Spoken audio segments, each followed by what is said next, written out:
Hello and welcome to Sizzling Vidya YouTube channel. Today is an interesting, a traditional recipe which is made in South Indian homes, especially in Tamilnadu and Kerala. The name of this recipe is Ukkarai and this is made typically on the day of Diwali. The main ingredient of this recipe is Chana Dal cooked along with jaggery, ghee and little bit of coconut. So let's get started.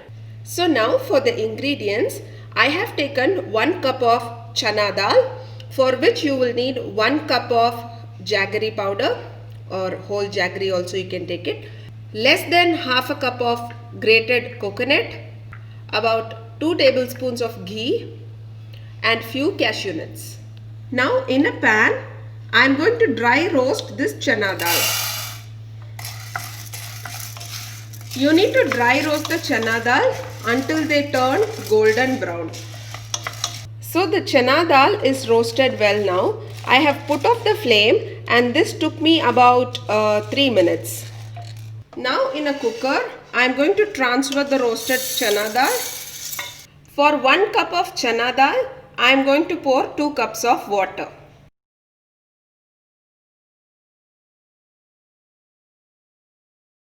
Now I am going to allow this to cook for 2 whistles. Now in the same pan I am going to add about 1 spoon of ghee, to which I am going to add these cashew nuts. Now you can see that the cashews are well roasted in the ghee, to which I am adding this about 2 tablespoons of coconut. I am also going to slightly roast these coconuts in the ghee. So I have roasted the coconut very slightly in the ghee and I have not allowed it to become brown or anything. Now in the same pan I am going to add this 1 cup of jaggery, to which I am adding little water for it to melt.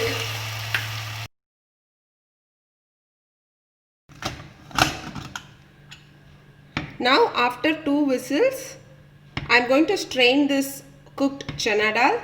If you see this Chana Dal, the dal is not overcooked, but yes, I am still able to break it easily without much efforts. So 2 to 3 whistles should be perfect.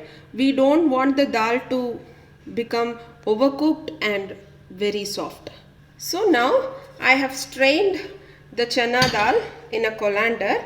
I am going to spread this Chana Dal onto a tissue paper to become completely dry. So now it is around 10-15 minutes. The Chana Dal is completely dry and as well as completely cool. You can see that they are all separate and they don't stick to each other. So this is the way you need to cook the Chana Dal in the cooker. I have put all the Chana Dal into the mixer. So I am going to make it into a coarse powder. So I have ground this into a coarse powder now. So the jaggery is completely melted and has started boiling now. So once the jaggery melts, in case you feel there is any small mud or sand particles, then just filter it using a regular tea filter and then put it back in the pan and let it come to a boil. So now the jaggery has melted well, boiled well, and it has started to become little thick. We don't want any one string consistency or anything. Just take a cup, put few drops of this mixture into this. If they remain like this without moving, that means the paste is in the right consistency. To this I am adding the coarsely ground Chana Dal.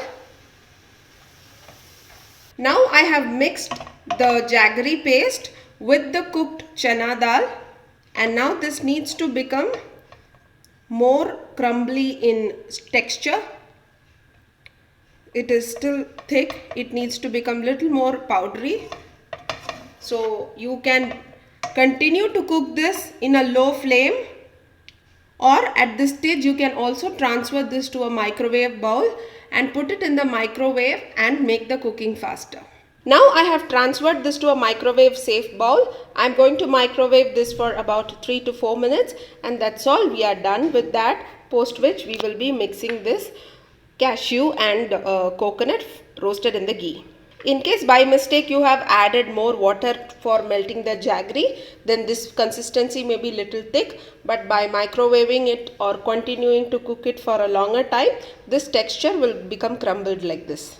So I have microwaved this for around 3 minutes totally. So I kept it for about 1 minute. I removed it, mixed it, and again I kept it for 1 minute. So depending on, you need to cook till you get this crumble, powdery, a churma like texture.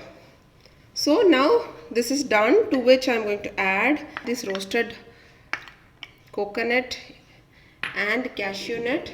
If you like elaichi in this, you may add, but I am not adding elaichi powder into this.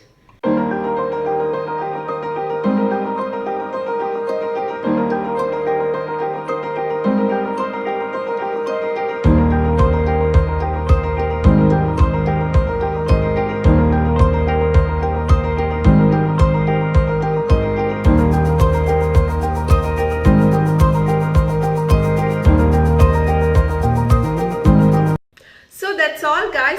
Try this simple, yummy and traditional recipe on Diwali in your homes. A very happy Diwali to all of you. If you like this video, please hit a like, share it with your friends and family, and don't forget to subscribe to Sizzling Vidya YouTube channel. Follow me on Facebook and Instagram. I'll see you all in the next video. Until then, thanks for watching and bye bye.